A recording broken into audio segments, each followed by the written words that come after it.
Hello, my name is Belinda Thewes. I'm a clinical psychologist and director of the Health Psychology Clinic in Maruya.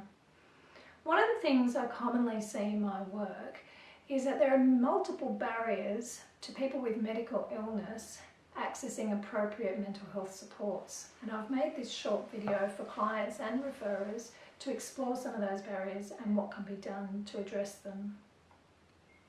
Research tells us that nearly half of all people with mental illness also experience a chronic health condition, and about 30 to 40% of people with chronic health conditions experience a mental illness.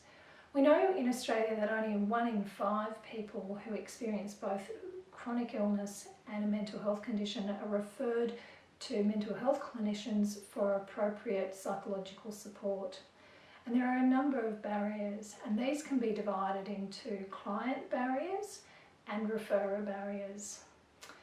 Some of the client factors include not knowing what medical psychology is and what psychologists do to help people with health conditions.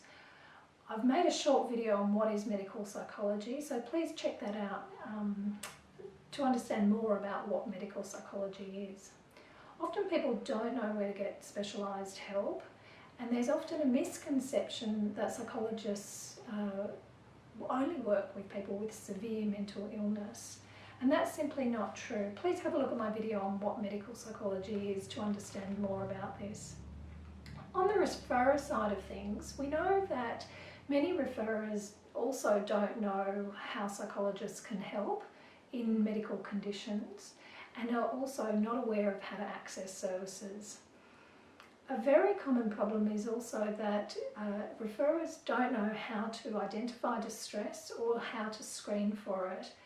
Just because somebody's not discussing their distress in a consult doesn't mean that they don't have it. And there are a range of validated, brief, reliable screening measures that can help to assess psychological distress and the need for help in medical consults. Also, many people think that their clients have their own ways of coping with distress, and yes, this is true, but a very important question for referrers to ask is, do you need help with this problem? Another common problem that I see in multidisciplinary teams is that people and referrers, health professionals, will try to address psychological problems within their own scope of practice using purely practical strategies. Practical strategies are great and they're helpful, but psychological interventions have been proven to help people with medical illness deal with some of the understandable and predictable problems caused by health conditions.